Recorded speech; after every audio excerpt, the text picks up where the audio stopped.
Hi, everyone. I'm Wendy Goodman from New York Magazine and Curved, and it's my pleasure to be here today with NYC by Design, which was established in 2013, but recently is a nonprofit now. NYC by Design is committed to empowering and promoting the city's diverse design community through mission-based programming and year-round activities. So this year, our festival taking place now, it's a special 6-day program.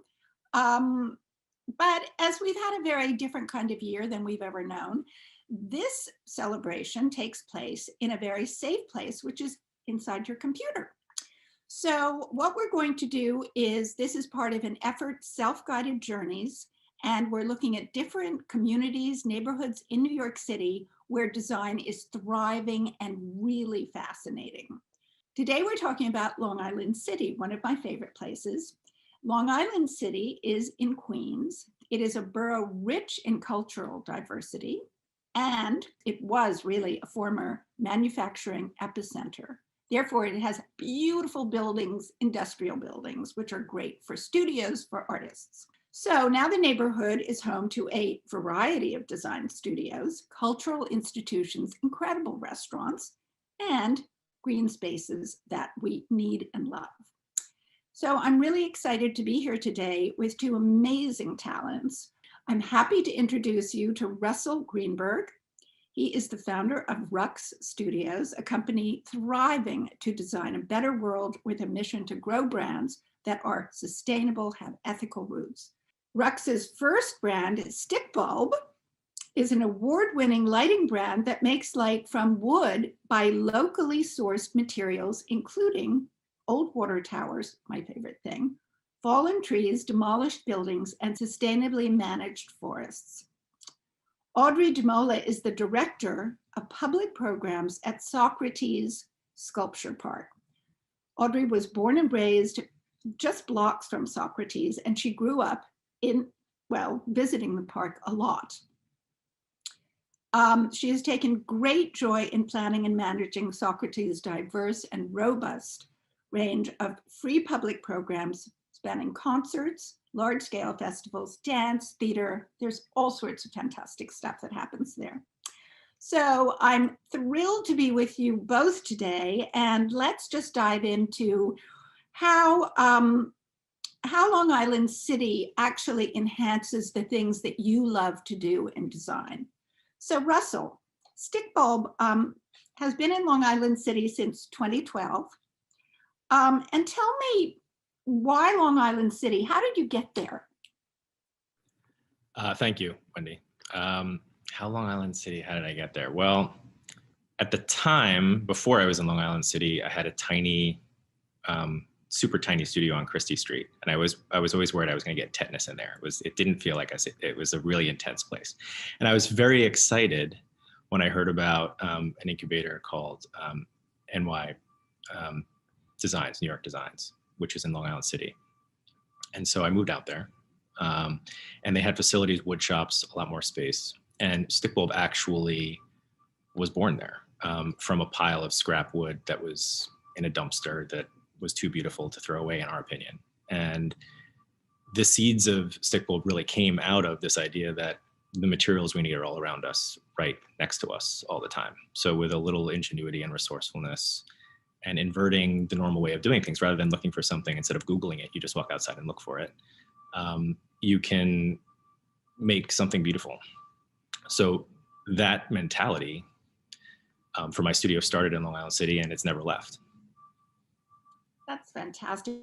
Well, Audrey, you are a native. So Socrates Park is in your blood. So tell us, did you always dream when you were like growing up as a kid? Did you think, I'm going to work here one day, I'm going to be responsible for programming? How did it all come about? I love it. And thank you so much for having me. I know it's so funny. I think back to like when no one knew what Long Island City was. And every time I said where I was from, they're like, oh, Long Island? I'm like, no. So it's really trippy to have seen just the incredible force of forward motion in this area. So I was actually on track to become an arts journalist And I was actually looking across the water. I went to school at Hunter. I stayed in the neighborhood. But it was through Hunter College that I found an internship at this local arts magazine, now defunct, many years, called Ins and Outs. And that was the bedrock of my work. So no, I didn't really have that. I had no idea even what a programs director was, or, you know, that wasn't in my purview. It was always a part of me. I grew up performing and putting on events and plays and things for my family and with my family. But it took time. And while I was working at that magazine, getting involved with friends who were in the local music scene, and just seeing how much I loved being an event curator, and just the excitement of it. And it's just serendipitous grace of the universe that in my 30th birthday year, my 30th birthday summer, Socrates turned 30, and they had an opening for a seasonal position in public programs. And so I've been there ever since. And it's absolutely the biggest, most trippiest, I'm going to use that word again, gift to serve a place that is literally down the road. I'm in my parents' house right now, and it's across the street from Noguchi Museum. So I am as LIC as it gets.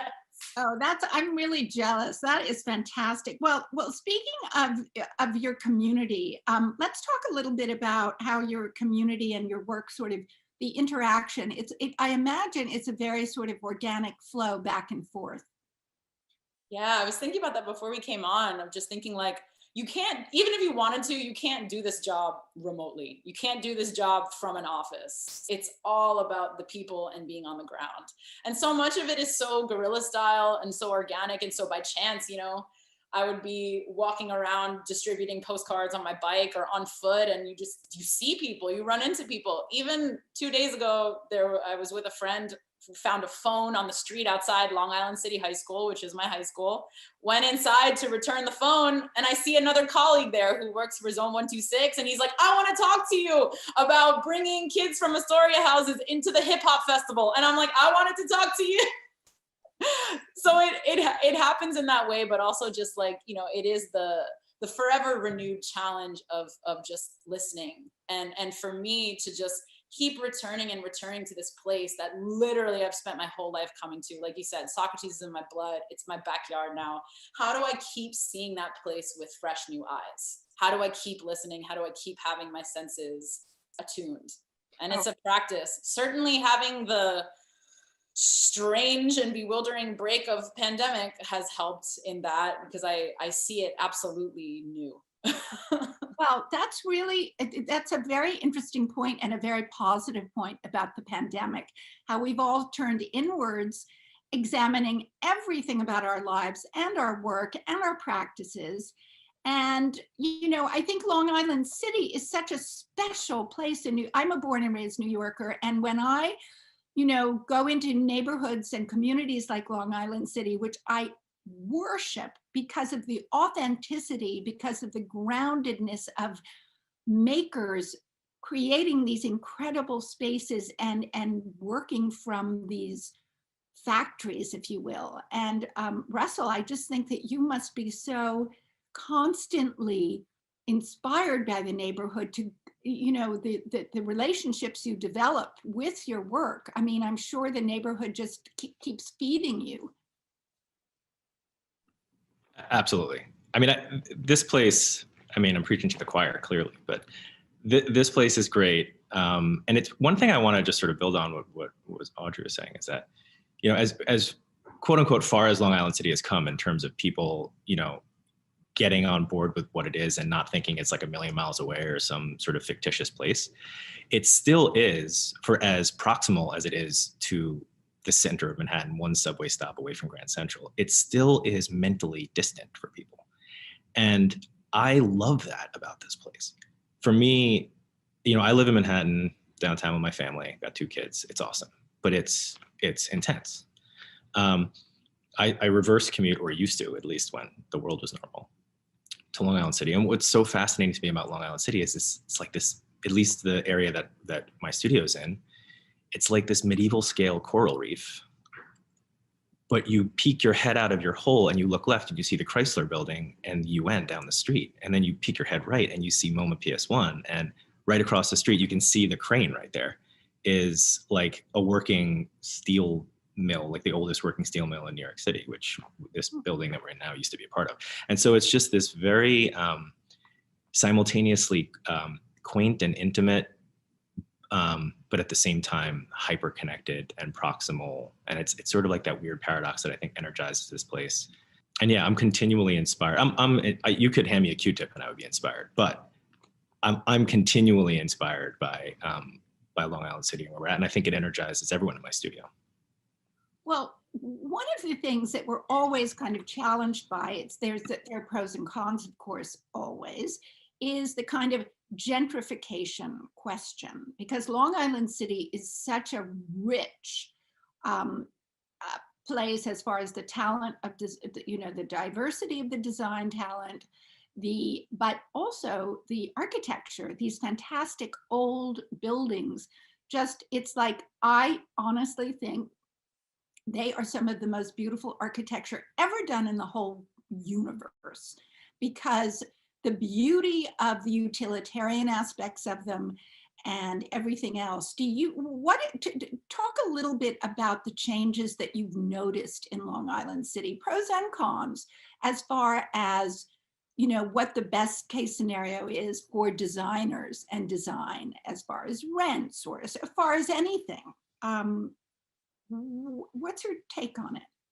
When you were just waxing so beautifully about the architecture, I'm thinking back to the warehouse building that I was in with that arts magazine, and just the details. I remember just the little wrought iron stars on the outside of the building, the way that it felt inside, the wooden staircase, just like that imprints on your soul in a way, especially if it's rowdier, especially if it's creakier, right? I have this inclination, and I was thinking when you were talking, Russell, about the paradox of Long Island City. And that's what I think is in danger of being lost. When I think of my childhood and I think of, the paradox that I hold, I am comfortable amongst, right, the river, the trees, the flowers, the water, but also hearing grinding, construction going on and clanking and metal. Like, it's hilarious sitting at Socrates and I'm totally calm, just like hearing this grating layered with the bird sounds, so there's something about that and how it's part of my helix, right? And so that's the thing. I'm happy always about people coming to this place. I cannot tell you, right, the pride that I have as a native of constantly meeting people who just fall in love with LIC in Astoria. They're like, they're from the Midwest or they're from wherever they are. And they're like, I've never felt this way about a place. So that's beautiful. But architecturally, yes, a lot leaves a lot to be desired. That's all I would say. And I'm entirely old school in that way, that architecture is supposed to inspire the spirit of man and woman and person kind. And I would say that I'm not very inspired at all. I'm kind of disheartened by it. And, I'm a person who also mourns for what was, for those old brick buildings, for those, the old Victorian looking houses with the porches, and just their charm and their uniqueness, and how, they're being torn down and small little cardboard boxes being built. And also, I do need to say, the building that magazine was in, which was filled with artist studios, is now a condo. They thankfully used the building. They didn't demolish the building, which is not always the case, obviously. But, knowing that friends of mine who are artists who have been in LIC before it was the thing, right? They're being kicked out of their studios. Right. Well, this is the crisis and the challenge of this city, I think, in every borough. But I mean, having affordable places, to live, and also for people to work, because artist studios, I mean, this city has been such a fantastic place for artists to come to, of in any art, dance, music, theater, but makers need spaces, studio spaces that they can afford. And I wonder if there's just anything in, you know, community board meetings or whatever to protect spaces where artists can afford to work.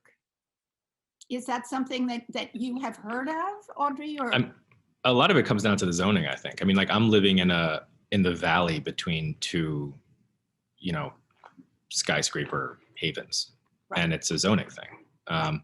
So one of the you know, the quintessential tools here is to preserve things by limiting how people can monetize those spaces. You know, one thing about this whole, you know, artist maker enclave, preserving it, and not preserving it as a souvenir, a nostalgic souvenir, but actually preserving the authentic version of it. I think what is fundamentally hard about that is that it's not just like us, like Rock Studios. It's the people doing the brass turning, the people, you know, doing the metal finishing, the people cutting the wood. And so if you like whack that out, then the logic of me being here suddenly is also gone. Because part of the beauty and the value of making things locally is not just, you know, the climate benefits and not just the quality benefits, but it's also getting to shake the hands of the people that you work with and look them in the eye and having those relationships. So you gotta, authenticity is a deep, complex thing. And it's not just about, you know, the Rock Studios being able to pay the rent in this beautiful warehouse space. It's about everyone that we rely on, that whole synergistic web. Right. Well, the other thing that's so fantastic about Long Island City, of course, is the proximity of talent. So are there collaborations going forward, Audrey, that you're thinking, oh, you know, in the perfect world, I want to invite in X, Y, and Z to perform and to do installations in the park? Or do you have any sort of like a wish list of projects that you haven't gotten to yet, but you'd like to get to? I feel like it's always just expanding the sensitivity of the invitation and what that means, and really understanding that. And I think that's a blind spot that I sometimes have as, again, right, a native who grew up going to Socrates. I don't feel unwelcome there at all, ever, right? But like, can I engage with how different people feel? And especially because I think Socrates is at this intersection of all these different things. There's folks like me that have grown up here, where we have, you know, Astoria houses, Ravenswood, Queensbridge further off, and then we have condos rising around us. So how do you remain the meeting place of the people? And so that's why I feel like that list is like ever expanding all the time. And I think, again, it's that act of listening more and understanding and just going on my gut is really what I do. And I trust so much when I feel someone's energy. It sounds really woo-woo to say, but I believe it wholeheartedly. There's an energy of the space. Yeah. There's an energy of that land. There's an energy of the creation of it, of Mark DeSuvero, who's one of my favorite people. I feel so blessed to like know him in the flesh and love him. There's something about that land and that space, and it brings people into it. It makes people feel safe. And I think that if I'm doing my job in the best way that I can, I'm letting the energy of the park move through me and bring in what it kind of wants there. Well, Audrey, if you were talking to someone who's never been to the park, what would you tell them? How would you direct them? Like, okay, you're going to the park, you're with your kids. What's the first thing that you think they might love? Oh my God, I would love for them to just be like loosed upon it. Like I was, you know, I grew up playing on the sculptures at Socrates, jumping off of them, getting hurt. Like, the thing that I love that we still maintain is that our huge billboard does not say Socrates Sculpture Park on it. We have a tiny Parks Department sign and some banners. So I think this idea of wonder, of this place that does not fully fit anywhere, that it is what it is, So that's what I would love, you know, the same way that my parents didn't explain to me what this was. It was just like, we're going to Sculpture Park. I didn't even know it was called Socrates until way later. So that I love seeing these like tribes of lost boys and lost girls, you know, getting rowdy in the park and new families coming in, and just the perplexity with which people meet the place. I had someone last year, no, probably the year before, who was like, is this a zoo? I was, because it has gates, and I'm like, depends on the day. Well, that's the beauty of Socrates Park and how it differs from other parks, and how also it's this sort of breath of green in the middle of a very industrial neighborhood, which I don't think we understand. And I certainly really was super aware, I think as all of us have been during the shutdown. The most important thing to me in this whole pandemic has been communicating with my tree. And I think that, you know, the Socrates Park is such a blessing. And I want to ask you, Russell, like, okay, you've got people who are from out of town, they're coming to Long Island City.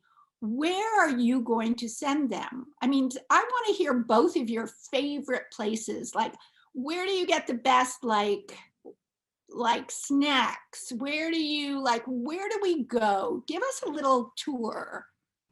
What I think is really interesting is the cross section from the waterfront up to like the Court Square area. Because when a lot of people come to us, to our showroom, typically it's the first time they've been out here. So they're totally disoriented. They have no idea what's going on. Everything, like their senses are all turned on because it's unfamiliar. And so we're in this very unique sort of exciting position of both representing our work, but also being ambassadors for the neighborhood.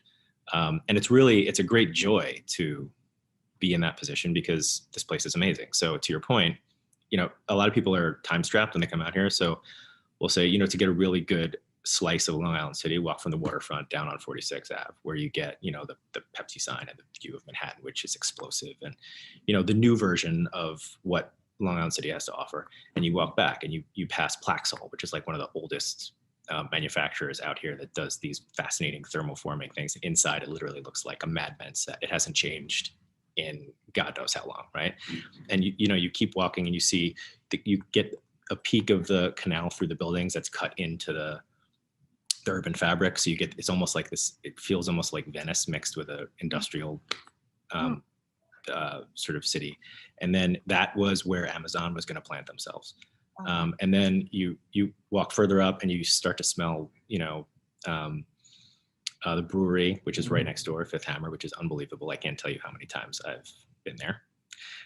And then, like I said before, there's this loud, rickety, you know, metal yard shop, and then our studio, and then Asymptote up the street, and then Community around the corner, which has like the best sandwiches on the planet and is totally healthy, and they're lovely there.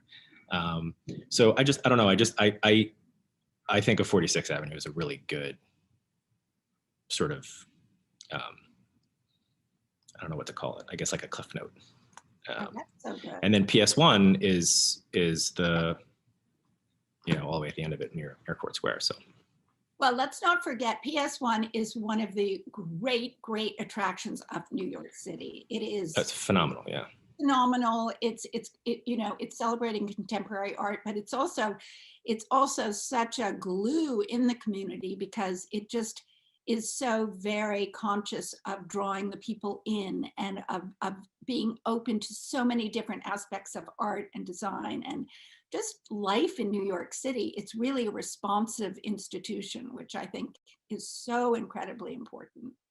If we're coming into Long Island City, your neighborhood, what are give us a little tour. Tell us your favorite places that we really shouldn't miss going to. It's really funny, and I really love what Russell you were saying, and especially that you mentioned Community, because yeah, that is also bedrock of Long Island City. But it's funny, I have a different understanding of the borders of Long Island City, right? My actuality down here by Socrates and Noguchi Museum is actually closer to Astoria. So I didn't really have a relationship with Hunters Point, which I almost call like LIC proper, until later in my life, like in college when I was working at that magazine. But I would love to shout out LIC Bar. That's the first place I ever did a show. My friend Gus Rodriguez gave me a shot, and I would not have this job at Socrates without that. Speaking of Plaxall Culture Lab, my friend Ejo Wheeler is doing amazing things there. Local Projects has been around for so long, since it was in the 5 Points building, and RIP 5 Points forever.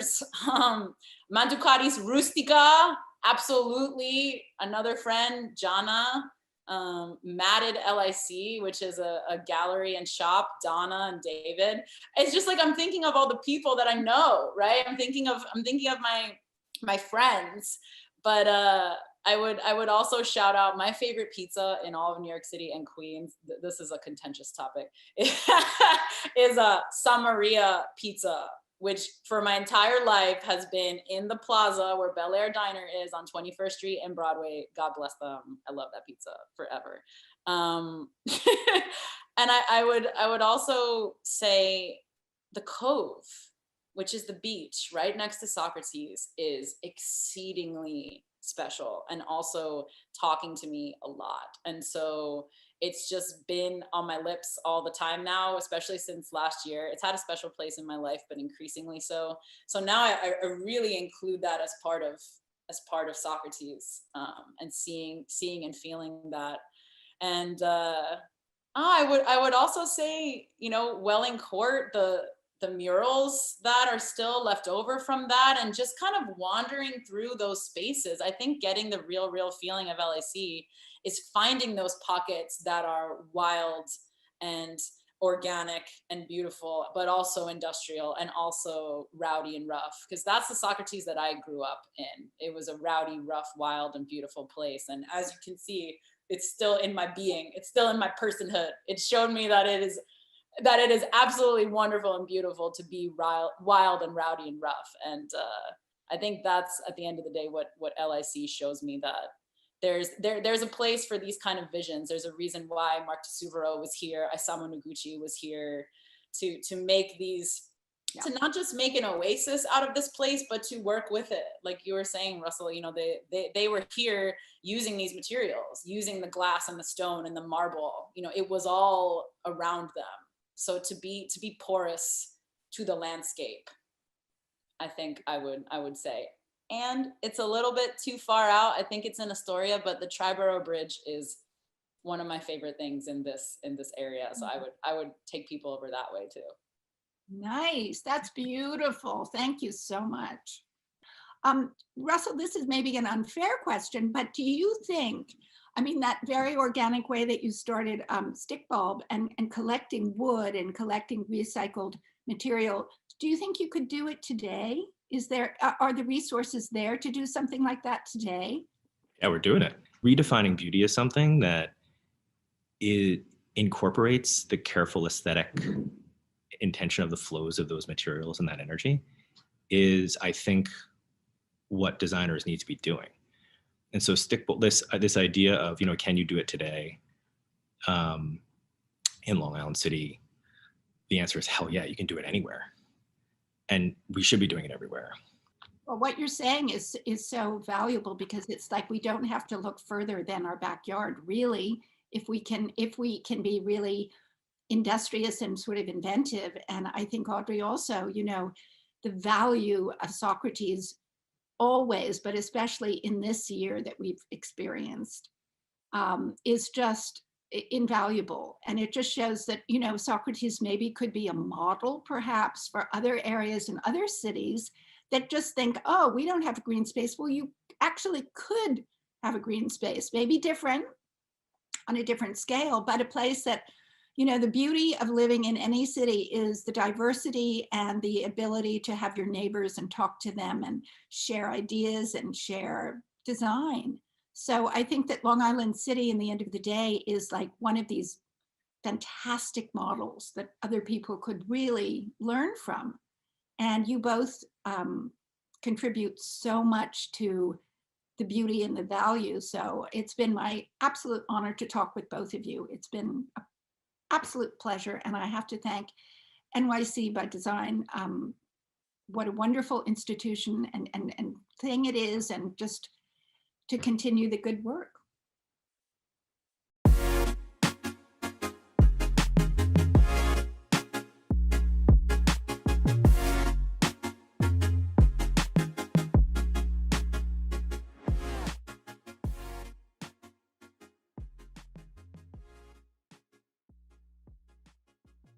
Welcome to our New York City Design Leader Conversations.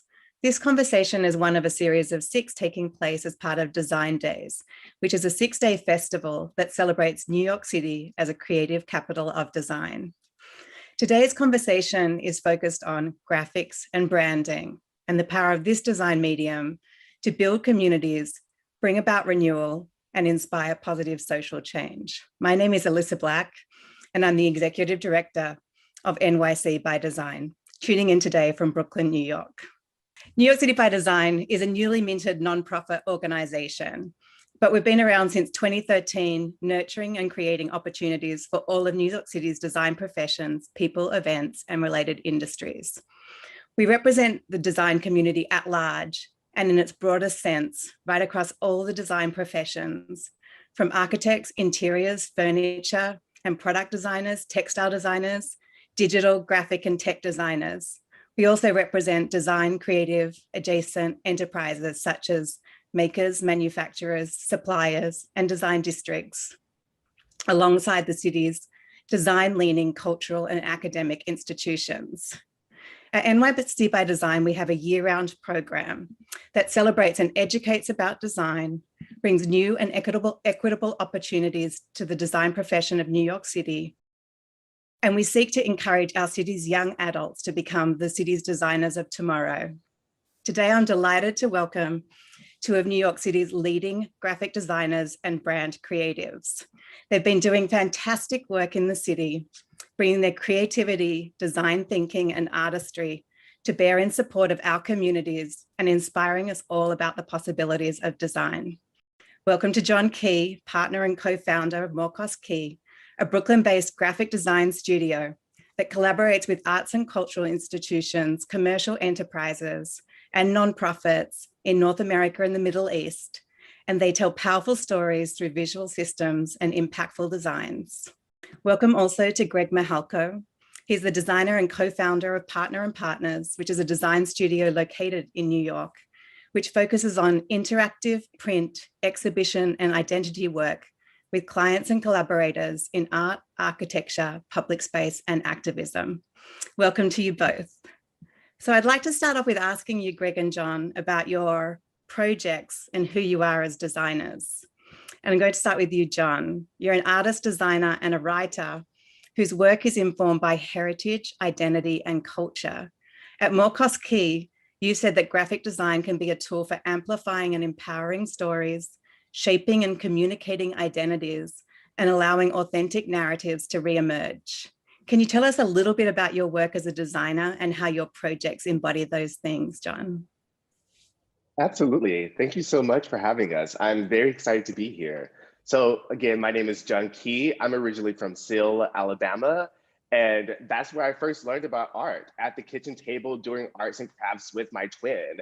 And my mom and my dad were really encouraging of that. And I think from that at an early age, doing arts and crafts, doing music, doing theater, doing band, doing all of these different types of visual forms, I realized that, that's really powerful. There are so many ways that I can use to express myself, my story as an artist, as a designer, as a writer, but also particularly with band and music and chorus, that there's also this way that it works together as a group. That as a group, we can also kind of tell this same story. So I just love that. And so my passion for arts was found in Alabama. I went to RISD for undergrad.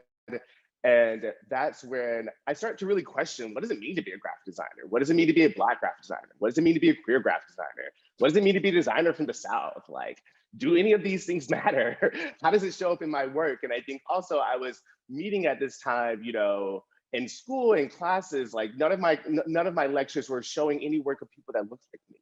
So I think with all of these questions, I was really asking, like, where do I fit into this community? And I went to writing. And I started writing my senior year, my personal history, my narrative, and trying to answer these questions.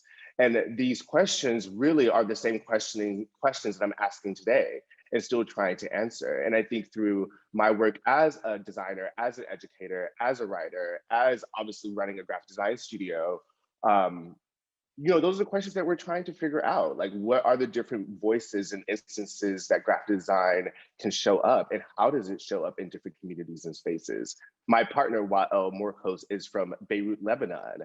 And so again, me being from the South and Black, him being from Beirut, Lebanon, and a type designer, like, how do these worlds come together?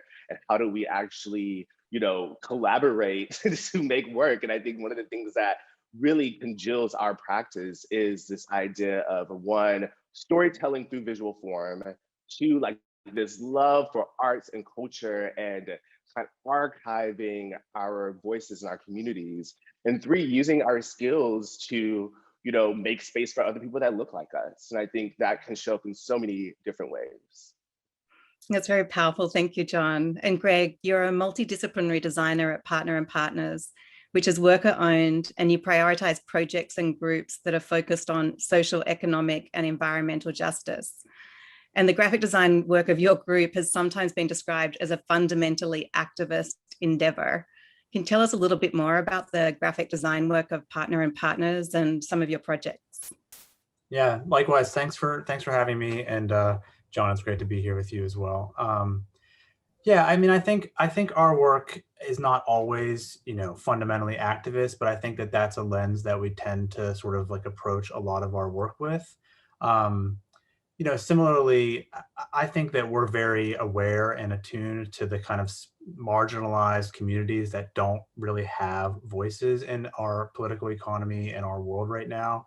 And we try to sort of support and work on projects that allow for those groups and those organizations to have that voice. And so we really think about creating a couple of things, tools for those groups. Definitely, like John mentioned, stories and ways to tell those stories and providing platforms for those stories. And then we are worker owned, and there are a lot of projects and things that we're doing that have to do with co-ops, and because we're starting to think about ways that ourselves can be organized and the work that we're doing can be changed in a way to be more equitable and fair for us as people. So some of the tools that we've worked on, we worked on a website a couple of years ago for an organization called Housing Court Answers. They are a group that literally is like their name says, providing answers for people that are kind of trapped in this housing court system. So we made a website that colloquially answers a bunch of questions in really plain language for people that are sort of navigating the system. And that website, we designed some illustrations for that. We typeset a lot of those questions in ways that are really accessible and easy to navigate. And we think of this kind of stuff as a kind of form of activism, but not like necessarily on the streets activism like people would normally refer to or think about that in their head. Another organization that we're supportive of and work a lot with is UHAB, Urban Homesteading Assistance Board, which was started in the 70s, that created at a time when the city was getting disinvested in and white flight was happening. A lot of people were left in these buildings that were sort of crumbling and they were living in squalor. So this organization was founded to help them kind of homestead or repair those buildings and live and learn skills to let them to let people sort of like take ownership of those buildings. And that organization is still happening, still going, still supporting tenants. And we designed a new website for them recently that provides more resources to that community and tenant organizing. And some of the storytelling work that we've been working on recently, we just finished a book with Half Letter Press that was originally published a couple years ago called Prisoners' Inventions. And it is a really beautiful book that documents the kind of like pen pal relationship that the author, Angelo, prisoner, had with Mark of Half Letter Press, that it's a compilation of inventions that him and his fellow prisoners were creating to kind of like get by in prison, and everything from just sort of like games to cigarette lighters to ways to heat up food in their cells. And it's a really beautiful documentation of awareness of like the kind of quality of life and struggles that are happening in the sort of criminal justice system. And then a year or two ago, we worked with the Buell Center and the Architecture Lobby on a massive exhibit and workshop on the Green New Deal at the Queens Museum, which invited multiple community stakeholders and different groups and organizations to kind of imagine in a room together what the ambitions of a Green New Deal would be, and what that would mean for them and their communities. And so that was a really great, sort of storytelling moment around sort of the existing struggles and systems in place that are blocking the Green New Deal, and or ways that people could think of sort of like outside of their own sort of personal perspectives about what's possible. Yeah, so you're both really talking about, I think, the power of design, and specifically like the graphic design discipline within that to act upon these social issues. And in both of your work, you've had a strong societal focus. I'm wondering if, John, you can tell us a little bit like how specifically graphic design within that sort of like network of design disciplines you've seen really come to the fore, and tell us about a moment that you've seen it be really sort of transformational in a project or with a client or on a particular issue that you've been addressing. Absolutely. So, I mean, really, one of my very first freelance projects that I did when I moved to New York that set the tone for More Coast Key and the type of projects that we're doing was the 10th magazine. So the 10th magazine is a Black, queer, fashion, and lifestyle magazine that was founded in 2013 by Kari Sepp, Al Banks, and Andre Vernon. And the whole point of the 10th magazine was to bring to life that the Black queer community is not a monolith. And they literally traveled across the country in order to really garner these stories of Blackness, queerness, and the intersections of technology, intersections of American life, the intersections of all of these things. So when I first found this magazine in 2013, I just moved from RISD to New York. I saw a Facebook ad that said, Black, unbothered, and gay, order today. And it was like these images of these beautiful Black men embracing. And I was completely shook. I had never seen anything that was so beautiful, that really showcased, Black queer people, and it was set on kind of the scene of a plantation. So this idea of like these stories of Black love and queer love that were hidden, and then me being from the South, I mean, all of these images just resonated with me. So of course I ordered it. Of course I got the book, and when I got the magazine, I literally was crying. I had never seen anything like this. And for me, that was really powerful because, again, like graphic design, being able to hold all of these stories together and create a mirror or create a new lens of how I can see myself. So I immediately emailed them and I was like, I'm John, I'm young, I'm just new to New York, I would love to work with you guys. And they responded back and they said, we love you, we love your work, let's meet up. And I've been working with that magazine now for 7 years as an art director, as a designer, as a person on set, trying to do shots, I mean, so many different things. And the 10th, as its whole ethos, again, is archiving these voices of Black queer people and looking through history in which maybe the documentation was wrong, maybe it was flawed, maybe there are more pieces to this puzzle that we don't know. And that was the first project that I did that I really felt, wow, this can be the work that I do. I love books, I love magazines, I love being able to craft these narratives for other people to be able to digest. So, I mean, that's just one project, that we're working on, that we are continuing to work on. I mean, and the 10th has now expanded from being, this bi-yearly publication to now trying to open up a school and actually figuring out ways to bring the mission of the magazine into an educational space. And so we've been branding the 10th Academy, their school, their kind of material, their resources. I mean, all of these things. I mean, the 10th is a very interesting and amazing organization. So yeah, that's just one example. It sounds like it might have been a seminal moment inspiring you to get into the design profession also. This was right after I had graduated from RISD and I was working as at Gray Advertising for a couple of years, and definitely wasn't working on the most glamorous projects at that time. So projects like Robitussin and Olive Garden, and so I think I was really looking for where are the stories of people like me? How can I use my design skills to really reflect my community? And searching and searching and searching. And I think I feel so lucky that I was able to find the 10th and be able to contribute to this legacy. And Greg, how about you? How did you become a designer? And I'm curious also to hear a little bit more specifically in the projects that you've mentioned, how graphic design can be transformational in those contexts. Yeah, I feel like I actually went to school for photography, and then at some point, someone or in some class, someone was like, "Hey, you might want to like apply the photography to like a more broad sort of graphic design discipline." And then that's really what put me on the path, and I ended up almost getting a minor in printmaking at the same time as getting a degree in graphic design. And I think the other, sort of piggybacking on John's trajectory, moving to New York, I had a very sort of similar kind of like jumping off point where I had a couple jobs, freelance work, and I was working at a firm for a while with a very sort of like unambiguous boss figure. And then it was at sort of a similar time of like Occupy Wall Street. And I was like, this sort of gets into the weeds about how we're organized and how we work together, how we imagine graphic design functioning in a sort of ecosystem of labor and in the economy.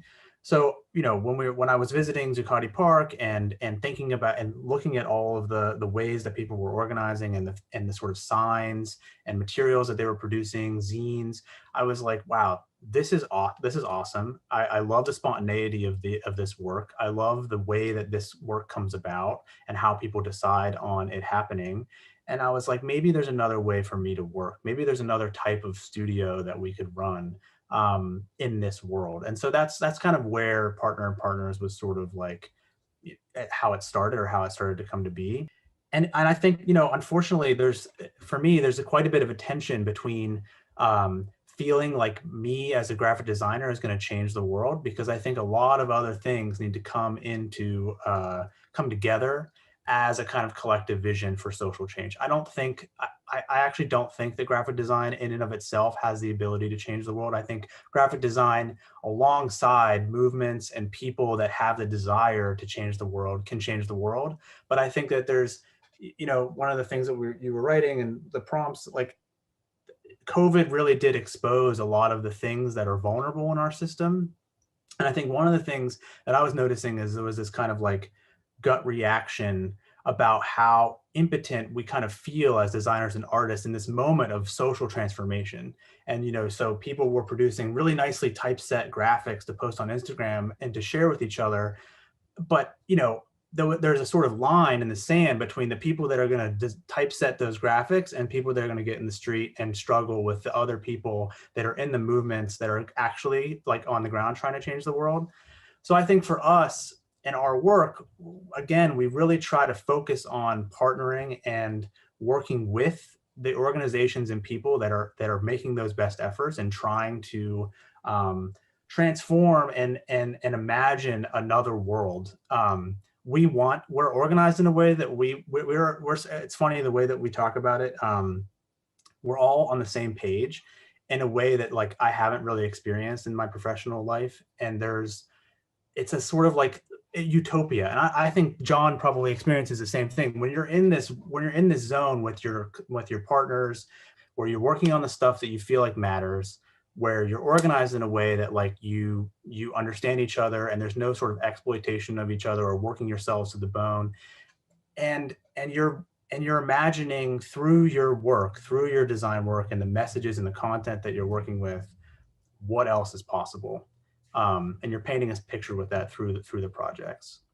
I want to go back to that idea about, who's needed to make real social change, because definitely across the last 14 months, for me, the design profession really came to the fore in ways that we might not have imagined before. And so designers from every discipline really stepped in to in terms of pandemic response, and also in terms of, designing a way to emerge in a better future for us all. So we see designers from every discipline acting in that capacity. Initially in the pandemic, we saw them creating hospital equipment or PPE, and we had our architects, industrial furniture designers and interior designers all recreating our social and working spaces so that we can be physically safe and our mental well-being can be intact. So I think the crisis of COVID and the pandemic really, to me, brought designers to the fore, and the capacity of them to bring people together and through design thinking, like really rethink some of what our approaches have been that aren't as entrenched as we might have imagined previously. So I'm curious to hear from the both of you, like having been through the past 14 months at a time of great social unrest, in addition to the pandemic, and, coming out of that, how did that shift, if at all, like your sense of the design profession or what a designer can be? And John, if you would go first. Yeah, I want to touch on two things before that question. I just love this conversation about what is the role of the designer in these types of social uprisings or protests or all of these things, all of these things that we're talking about. And, one of the things that I always say is that, and I think to your point, Elissa, as a designer, you can use your skills to help affect change, right? And I think you saw those in all the things you're talking about in terms of the architecture, in terms of these spaces, how we're interacting with one another. But I think also kind of looking at the flip side of the COVID, all the protests and all the marches and all the activism that happened, there was a lot of graphic design and people wanted to make posters and put it on Instagram and make things to download and all these things that are just maybe not that helpful. Who are those things for? And I, always question, looking at who you are, how much space and power you take up in the world, and realizing what your actual role should be. And maybe even as a graphic designer, your role should just be donating. Maybe your role should be being on the street and being in between the police and people of color. Maybe your role should be, talking to your family members and talking to your community. Like, perhaps your role doesn't necessarily have to use your specific skills as graphic designers, but we are communicators, right? We are people that are supposed to have empathy through our work, and how can that empathy and that communication be translated in other ways, So I think that's just something that's really important that I like to bring up, because it's not necessary for everyone to make a typeface, Like Trey Stills is killing that. Trey Stills has amazing typefaces that are used for, and it's like his own personal practice that, Trey Stills, if you don't know, runs Vocal Type. He creates typefaces that look at historical instances of civil rights movements from 1960s all the way up to queer rights with Marsha P. Johnson and Ford, and really trying to revive these hand-done gestures into a mechanical, digitized, useful font. And I think Trey Stills is doing that work. Do we need 100 Trey Stills doing that work? No, I really don't think so. So I think it's just really finding what is important for you, and and being able to realize the skills that you have in the power that you have. And I think, while during COVID, I think one of the things that we realized as a design studio is one, graphic designers, I feel like we were very lucky. I feel like our studio was extremely lucky during COVID that we were able to have work the entire time, that we had already had an infrastructure set up, that we're working from home. We're already using Zoom before Zoom was cool. So I think there were tools and things that allowed us to continue working, but I also think it made us realize what is actually important, what type of projects actually do we want to be spending our time on. And then also fundraising was a big thing that we were doing during COVID, for my own personal kind of arts collective with Codified Art. Or another thing that happened through COVID was the Beirut explosion, and so raising money for that through our studio raised $20,000 for that. So really just trying to figure out all the different ways that, again, we can use our skills, but also it's not necessarily about making something that can impact change, but using it to affect change in maybe smaller ways, or trying to raise money. So I don't know, I think I think a lot of graphic design studios, big and small, have been questioning, that role. How do they actually show their humanness, because we're all so alone, particularly right now. And Greg, how about you? Like, how has the recent times shifted your sense of a designer or the work that your organization is involved in doing? Yeah, I think the kind of questioning moment has definitely happened. And we've been doing that for a while. I mean, that's the reason, the premise of our studio is based around what kind of impact and what kind of work could we be doing to have the most impact in this world. A lot of our clients and collaborators like sort of turned up the sort of like nozzle on their websites. I think a lot of graphic designers were probably working on a lot of websites this past year, but we started asking the question, like, what ways could this really, how could this work better in this moment? So, we worked on everything from a new website for our longtime collaborator Interference Archive. They're an all volunteer run social movement archive that has had a website that I worked on as a volunteer like 6 or 7 years ago. So we've been working with them closely to like redesign and develop their website, and that it's a very different engagement. It's like we're working with an all volunteer group, multiple working groups, and just thinking through ways to do that remotely has just been different. And then Urban Design Forum, we've been working with Urban Design Forum for a long time. Urban Design Forum had multiple sort of like large engagements over COVID, and one of the main ones was Neighborhoods Now, where we did kind of do this thing that you're mentioning, Elissa, which is get a whole bunch of architects, landscape designers, interior designers, and graphic designers to think through how to respond to COVID in different neighborhoods in New York City.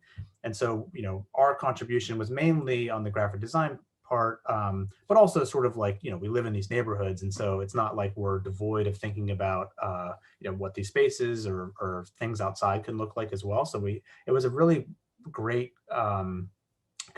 collaboration between multiple groups. And we made these kind of signs about sort of wearing masks and, sort of systems for people lining up outside. But I think the main contribution there, and I think that like this is probably a lot influenced by people like John in our discipline, was we really felt like it was important to represent that community on these signs. So, I think in the 60s or 70s, there would be isotope drawings of people wearing masks, and we actually got people from the neighborhood. We drew representations of those people of color, diverse people on these posters, and really made it important to reflect them in these signs. And yeah, I think during COVID, there's been this conversation around essential work, and that's really produced this question around like, well, is being a designer essential? And I actually don't think it is. I think that like it's this sort of like feeling of self-consciousness around like what your work, actually the world would go fine without us like designing typefaces and graphics. It wouldn't go that fine. It wouldn't be, we wouldn't be able to go on without these essential workers. And so I think our role is really to make their jobs and their lives a little easier to navigate. And we need to be really clear in the future about how we are a part of that world and not separate from it. We are like we are a part of the same world that these essential workers are as well. And to think of ourselves as sort of like living on the computer outside of that, I think is really dangerous. And I think something that COVID has helped us realize. Thank you. We're on to our last question for today. So I'm curious for the both of you, if you had the opportunity to go back and advise your younger self and give yourself 2 sentences of advice as a young professional entering the design profession, what would you have said to yourself? John? I think what I would have told myself like day one entering graphic design at RISD is find mentors that you like.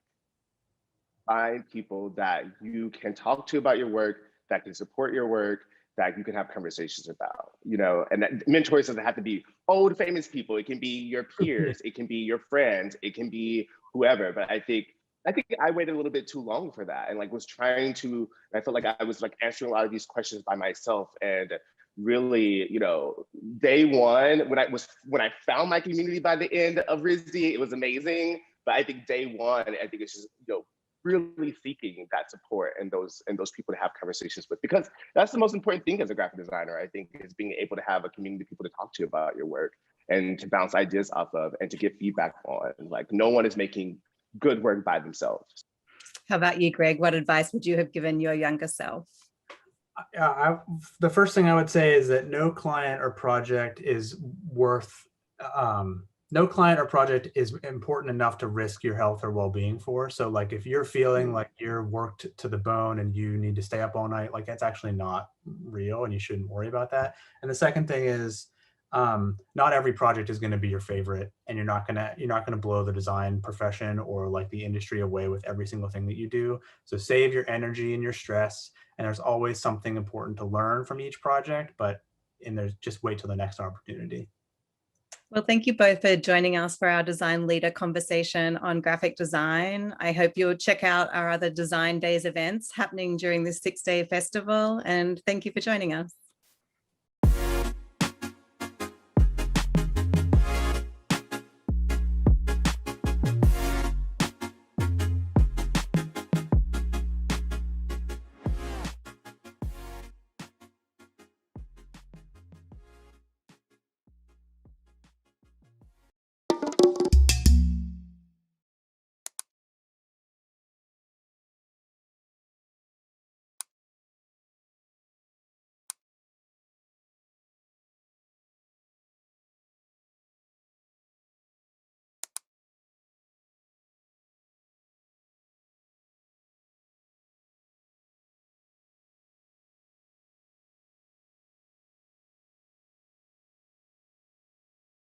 Welcome to Design Talks Now, presented by Design Pavilion in celebration of NYC by Design.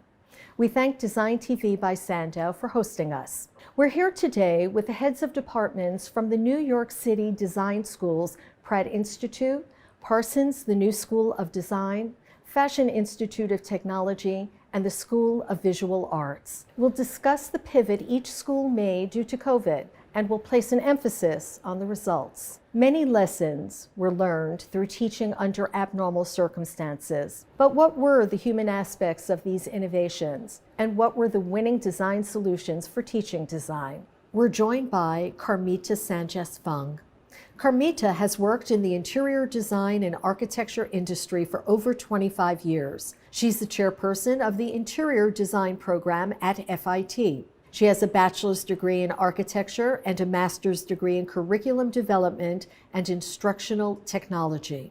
She focuses on advancing service learning in higher education. She is the founder of the Integrated Service Learning Project. Konstantin Boym founded his design studio in New York in 1986 together with his partner Lauren Leon. In 2009, Boym Partners won the National Design Award in Product Design. Their work is included in the permanent collection of the Museum of Modern Art in New York. Since 2015, Konstantin has served as professor and chair of industrial design at Pratt Institute. His most recent book, Keepsakes, a design memoir, was published by Pointed Leaf Press in 2015.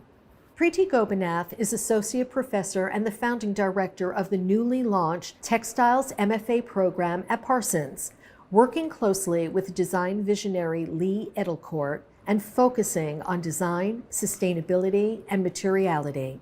A master's graduate of the Professional Education Program of the National Institute of Design in India, Preeti is an internationally experienced textile designer, CAD expert, and educator. Her textile practice ranges from design and research to management of fabric development in India, Canada, and the United States, and she has taught in each of these countries as well.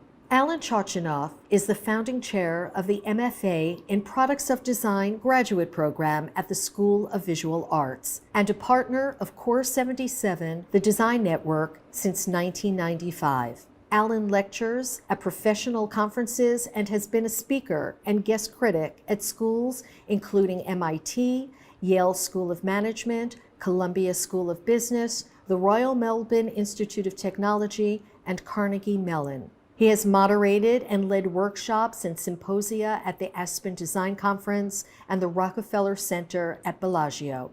His earlier work in product design focused on the medical, surgical, and diagnostic fields for Johnson & Johnson, Oral-B, FedEx, and Herman Miller. He is named on many design and utility patents and has received awards from the Art Directors Club, the One Club, ID Magazine, and Communication Arts. And I welcome all of you. And now let's begin. Thank you. Our first question, let's go directly to the nitty-gritty. In mid-March 2020, COVID was finally acknowledged and the world shut down. What was your school's response to that? What happened?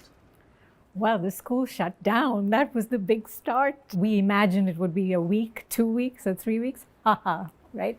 We had the last laugh, COVID did. And essentially, we packed up some of the equipment, sent it home with our students, and then just took to Zoom to teach. And rented equipment for the students. Absolutely. U-Hauls and Uber served us well, just in time to get hand looms and floor looms back into homes and knitting machines. Not all of them was done above board, but I think it was worthwhile getting into trouble for. Carmita. Well, we did it quite different. We couldn't send all the equipment to our students. Our concern was that our thesis students will use the FIT labs and they didn't have access to the more powerful computers that they usually would. So we sent 4 computers to the techs' homes and had the students remotely access those computers so that they could complete their thesis. It was critical. Yeah. Alan, what happened at SVA? Yeah, when you talk about the thesis, like that was just a huge, just a month and a half away. And so we wanted to make sure that both the second years and the first year students could finish up in a way that was really, really strong. Everybody left. The place was like a time capsule. And we had told them take stuff like you might not be coming back. The move to Zoom was actually reasonably smooth for us. But for our students, particularly the thesis students, it was about access to the three-dimensional making, the shop. And so a lot of that making turned into like DIY and went virtual. The students who were comfortable with 3D modeling and rendering went that way, and the students who didn't have that actually learned it pretty quick. There's a tiny little silver lining there. And Constantine.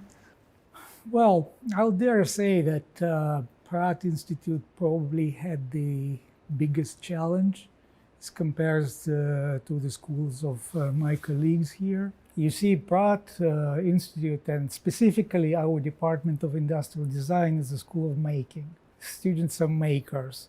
They go there in order to work with their hands, to make their hands dirty. So how do you continue doing that when there is no access to shops, there's no access to materials? The entire studio culture, which we praise so much when students are working all together in one big space, learning, from each other the same as they learn from teachers. That was, needless to say, gone too. So we were pretty baffled as to how to continue. I wish we had at least a month or few months to regroup. And actually we did get a week to regroup.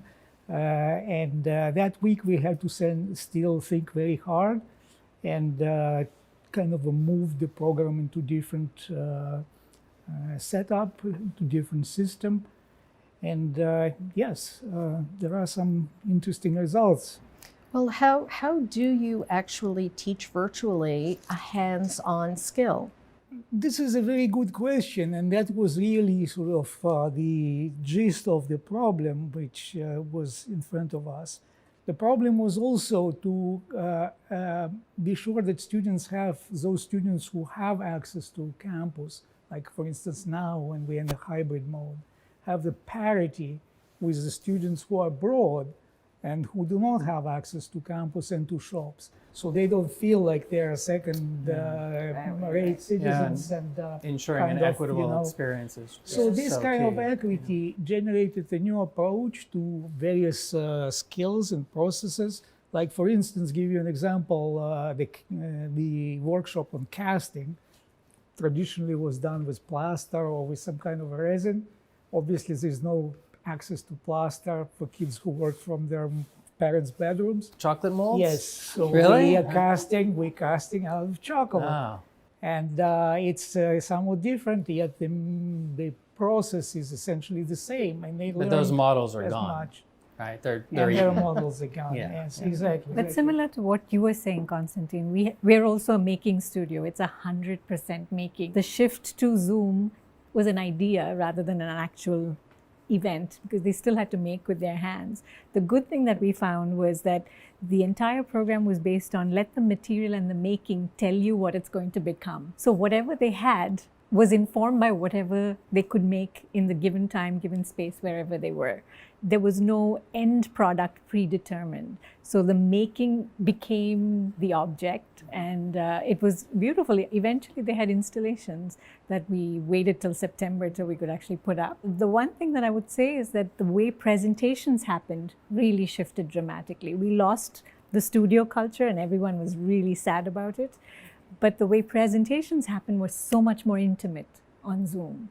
And so the graphic skills of the students who are normally, makers, zoomed up to the levels that we would not have seen otherwise. They made films, there was audio-visual technology. Yes, we found that the presentation skills of the students, including the verbal skills, had greatly changed for the positive. They were able to step up to the plate and really do it. It was the only way that they could do it. They actually had to think deeply about their design and really explain it. And when somebody questioned it, they had to defend it.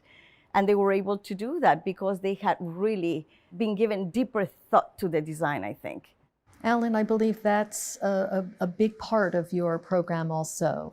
Yeah, actually, we work with Jane Fujita, who works with Broadway and TV and movie, actors and actresses, worked with the students actually today. She works with the students every year in anticipation for the thesis presentation. Mm-hmm. But she herself said that she has had to get good at doing this virtually. I think there's a lot of technique and tips and tricks that probably are tried and true, but also some that are being born and evolving now. And I actually wish I took that workshop today, or I'd be able to tell you some of those tips and tricks. Give us some tips. It's all for the students, Yes. so that's who it should be for. So I think just evolving with the moment, working with what you have. The students would normally create a very high fidelity model. And we knew that was not likely the case at home, although you probably would agree, it's pretty surprising what students can make, in their bedrooms or in their apartments. Mm-hmm. The assignment was to create a set of instructions for other people to make their own. So we turned it into an expressly DIY project. And there's a couple that come to mind. One, Regina Reyes did this urban hazmat dress, and it's made out of cut up vinyl shower curtain that's duct taped together. And so she had not done fashion design, so she actually got in touch with somebody at FIT and learned about pattern. And so the deliverable is this set of instructions where you yourself can make a hazmat dress out of your shower curtain. And it was very specific to the moment, because it was like almost the first 2 weeks in March when everything shut down and people didn't know what was dangerous, right? Like fomites, right? Like particles on surfaces.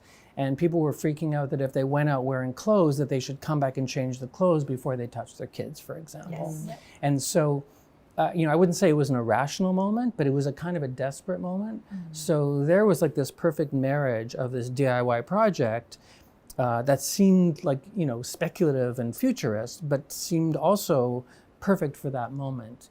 Yeah. And so that was a nice marriage of all the things coming together, creating something, honestly, that I think was better than the student might have come up with. It's a hopeful story. So that's one, it's nice to share. Nice. I would say that these pandemics opened up the whole new typologies of projects to work on.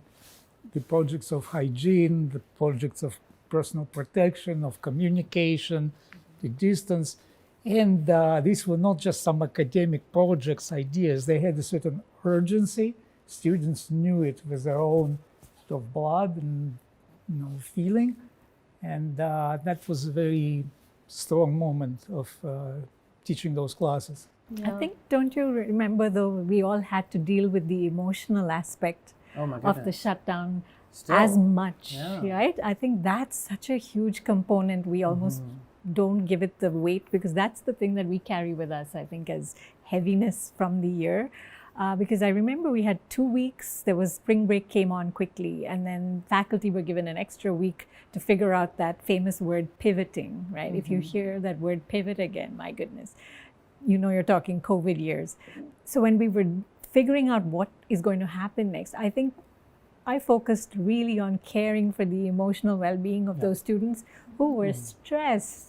One, what is going to happen, which none of us had answers There for. must have been an enormous amount of fear. There is indeed some opinions, professional opinions voiced often that this whole pandemic year gave us the new opportunity, that it's kind of a beginning of a new lifestyle, of new way of living and working, and so on and so forth.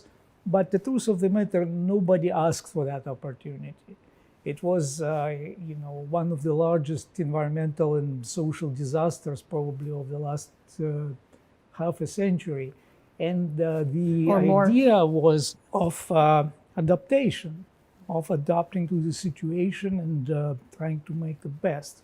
And this is what I think our school did, and all your schools, and also great many industries around the world. This year was terribly stressful and sad. I lost my best friend to COVID. He actually was a teacher at Pratt.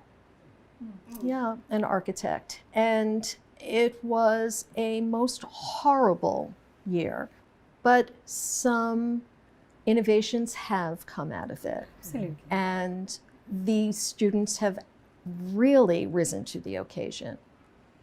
I would say resilience has been the Absolutely. word, right? Whether it Absolutely. is teachers, parents, students. It's been hard work, but the stick-to-itness has shown through no matter what culture you're from, where on the planet you're living, what age group you fall into. It might have been just mandated by the situation. But I think in America especially, we were also going through a huge political, social turmoil situation. Which was an enormous part of the stress that we That's right. experienced. But also the opportunity. I mean, there is this famous notion that the worst thing that can happen is that we go back to where we were. That's right. This pandemic has surfaced and made visible, so many, broken systemic inequities. We do a lot of work around social innovation and around justice and around design and politics.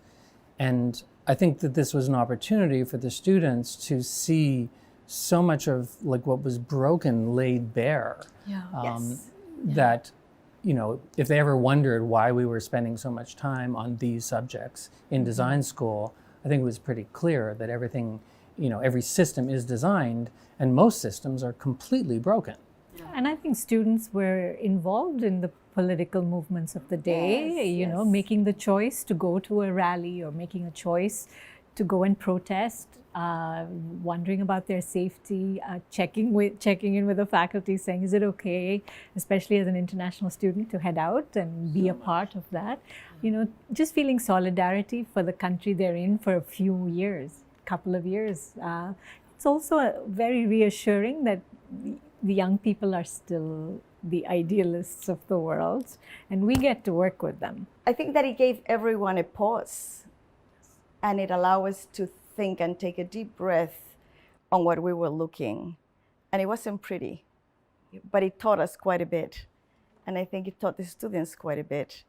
And I think it's something that should not be archived, but it's something that we should use as the foundation for how we move forward. Speaking of maybe positive aspects is, for instance, the awareness of the globalism. That's right. Of, as they say, how small our planet is, became very acutely clear to everyone.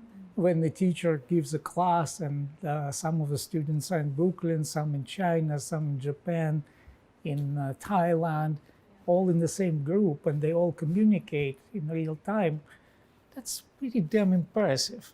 Yeah. And And exciting. This is, of course, possible because of technology. And that's another possible positive aspect, is that new technological models, formats came about. I'm still continually fascinated by the Milanote, which becomes kind of a default mode at Pratt for, among other things, archiving and preserving everything has been done. If anything, that is something we're definitely going to keep after for eternity, because we have now the record of every single work which has been done for the last 2 semesters at Pratt. Not just every project, but literally every sketch that the student did, every scribble, and it's available. It's we kind of stopped editing, so now it's kind of becomes an archival kind of material, and it's going to go on. To your point about a global situation, right? When we had people started disappearing, right, in terms of not anywhere else, but going home, I made it a point to create what we call a community conversation day once a week. So whether you were in your first year or in your second year, it's a master's program, so it's 2 years, we would all get together on Thursday mornings, New York time, and have a conversation about what's going on in everybody's life. And I started bringing in presenters. It's something we did on the ground normally, but for this time it became so much more important that we congregated as a community of textile makers, which we were otherwise in the studio. It's how do you, now that they have fallen out of a community, how do you create this virtual community? And I have to say that our faculty were quite creative, and they were able to bring in international guest crits, which I thought was just brilliant. That's great. Because then they could talk about what was happening in their own countries, and now they were commenting on projects being done in the United States. So it became quite rich, how the faculty were able to be creative about how they responded to the moment was very, very good. The notion of remote talent is something that we're going to stick with. Like we definitely found some faculty who do not live here and knocked it out of the park. And we would love to welcome them back next year. We'll be really clear with the students that this is a virtual class. The teacher doesn't live in New York City, and they are amazing at this. And we've actually had teachers teach at a distance before, so it's not completely unprecedented. But this really did expand the talent pool, not only in terms of guest speakers. The other thing we did is we do these studio visits where the students will go somewhere, and the person, often an artist or a designer, recycling center, we really spread it around. And so we did these studio visits with a lot of artists who weren't in New York City, in the Bay Area, some other places, and they would be welcome to my studio, and they would log into Zoom a second time with their phone, so then they could show different angles, and the students, I think they really did get a sense that they were welcomed into this space. So some of those things, we are not going to they were great. Yeah, they were some There's silver advantage linings. of being able to visit designers in Milan or in Amazing, London right? without leaving, this building. We spoke a lot about graduating students and how our attention was definitely on them and a little extra because we nurtured them through that finish line, cross the finish line. And I think we made it clear that we're not changing the program. The program ends in May, so we're going to make and we're going to just hold our hands and get to our work and do it. And they did. So that was fantastic that they did. But now to think about in a 2-year program, we have the students who were in their first year. They had the rest of their master's program online. So What a are you year and a gonna do? half. What are you going to do next year in the fall? So we're hopefully going back to the ground. But the students who are now a year and a half essentially online for a 2-year program. It's not going to be as easy. We had the meeting today with the students. Many of them have felt quite comfortable with the virtual environment. Yeah. They don't have to travel. They can spend more time on their design. And she said to them, by having you lost community, and they said, oh no, we meet together for a cup of coffee anytime. It was not exactly what was being expected. They have found a certain level of comfort with how it's happening. The studio experience, and that came up earlier, is really this secret sauce, this Yes. special thing about art and Yes. design school in particular. Just like staying up late, together for a everyone. big deadline, or just walking by and saying like, hey, how did you do that? That, animation and keynote for a presentation or something like that. All of that serendipitous, like incidental, like sideways stuff adds up to like maybe most of it, and I think that was tough to give up. But we also had the experience where there were some students, and particularly some faculty, who were like, actually, I can be more efficient like this. And sometimes I feel like I can even be like more effective like this. I But think it's very a individual challenge. too. Now it's a challenge for us.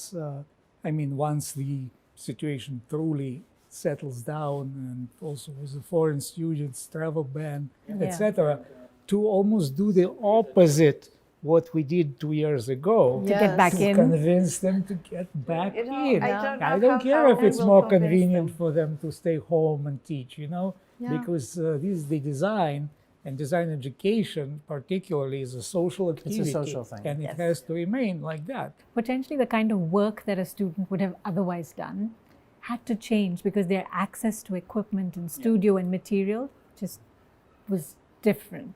And I would say very, very negligible in terms of what the school could provide them. There was a student who switched from knitting. She was a phenomenal knitter on a knitting machine. She switched to learning how to make bobbin lace. And bobbin lace making goes back to the 1700s. She got an old Polish book that she was translating and then making bobbin lace at home.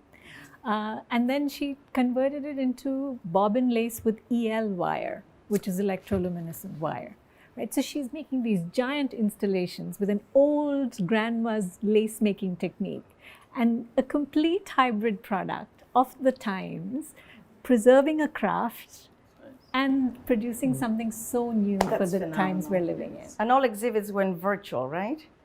You all had virtual exhibits. We had one on the ground, September for New York Textile Month. It was How did it go? It was fantastic because we filmed it with a 360 camera. So we called it hybrid. So you could view it online with the 360 camera, individual portfolios online, or you could visit. And it was a huge Mana Contemporary in Jersey City. We had this huge glass showroom. It was lovely. Yeah, exhibitions have been, of course, digital and virtual, and we miss them a great deal. Hugely. Well, the event of it, right? yeah. It's the installation and all, and the excitement of it. The crowd is interesting. Exactly, The event of it is really exactly. again. It's all that stuff that's actually not made of the design material in the gallery. It's made of people, right? That's right. We hear about these windows, This is amazing idea that to use unused windows. Who is working on that? That's Eileen. That's Eileen. Only Eileen So- could pull this off. Is So our I hope that this is going to be the beginning of the new era, so to speak, the first real exhibition in New York City celebration this of year. creativity out in the streets It's for fantastic. everyone to see and to enjoy. So everyone, Special secret what project. will you remember most about these times? What will stay with you forever about now? Perseverance of the faculty and the students. No one gave up. Agreed. They believed in themselves, they believed in what they were doing, and they were not willing to take no for an answer. And their ability to just think on the moment and act on it. I would underline that around the students persevered, the staff persevered, the faculty just, they knew that this was urgent, and they knew that this was really epochal for the students, and they just gave it their all. I mean, we're just so grateful for the commitment, the extra hours, the extra availability, the nimbleness with their pedagogy, with their delivery. Again, not just sticking with it, but really trying to how do I reimagine, what I'm trying to share with the students, and they did. Just today we had our concluding faculty meeting, and seeing this tapestry, use your word, of faces on Zoom on my big screen, 60 people all together smiling from different parts, kind of excited really, in spite of all They made it odds, through. They're Yes. excited about doing this.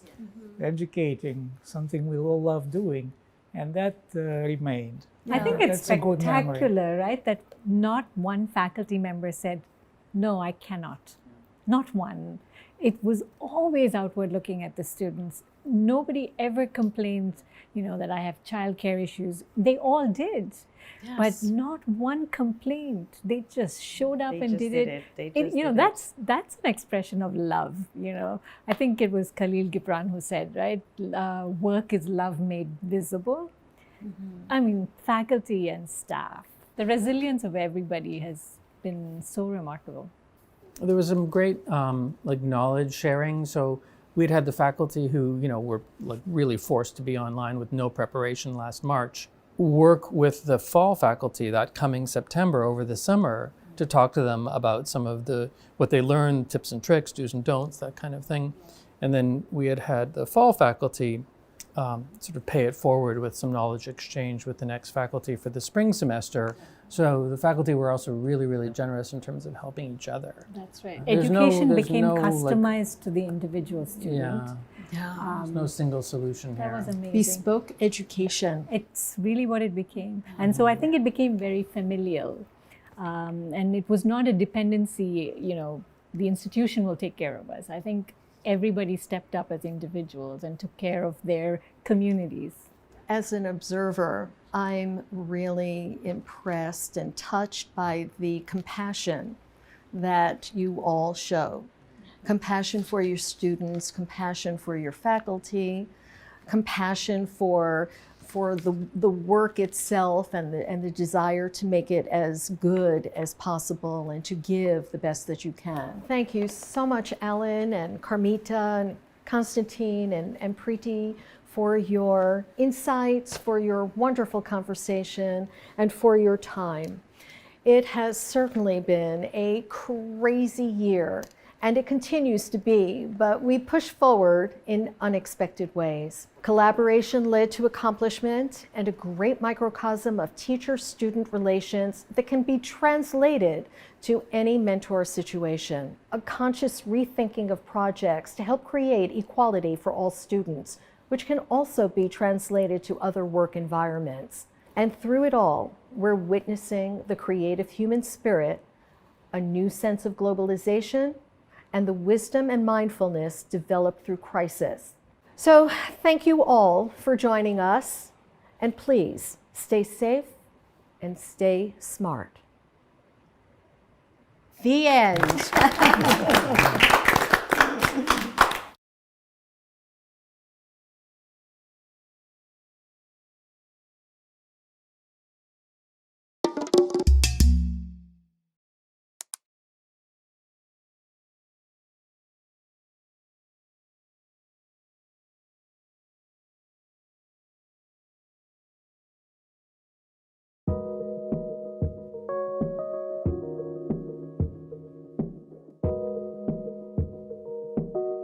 It's the passion that each of us has to make a difference in this vast battle against a world that's depleting its resources, and that furniture is our ally. It's not about just bringing plants, it's about understanding how we can get closer to nature, really develop this authentic relationship with nature, respect it when we are outdoors, and then bring it more indoors and being imbued in that relationship with nature.